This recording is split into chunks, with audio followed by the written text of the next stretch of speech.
we've talked a lot about over the last, probably since the start of our podcast, the first one talking about COVID and the effects it had on cinema, is that for a long time, and if I use a more recent example, go back to the summer holidays when we had Avatar, and then it was off the cliff, before there was the next film that people wanted to see. At exactly the time of year when people are time rich, they're on holiday. Let's go see Avatar. What's next? Oh, let's go and see Avatar again. But what's really encouraging is that we're actually starting to see that calendar filling up again, where there used to be quite big gaps between the big films. And to be honest, in our industry, we've got to have big films. I'm more of an indie film fan at heart. I love to show them at the cinema. I will always program them in. But as a business model, you can't survive on art house titles alone. So having big blockbuster films is hugely important to the way, especially an independent cinema like ours, works. We can branch out and play those indie films, but at the end of the day, to keep the bills paid, we've got to have the big films.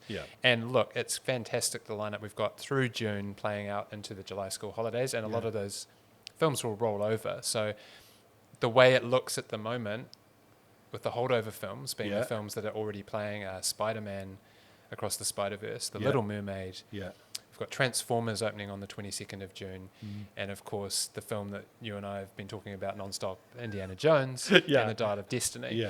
But with that lineup and week after week after week, big film after big film, I mean, it does cause a few little sort of heart palpitations around actually trying to program them all in. I'll make it work.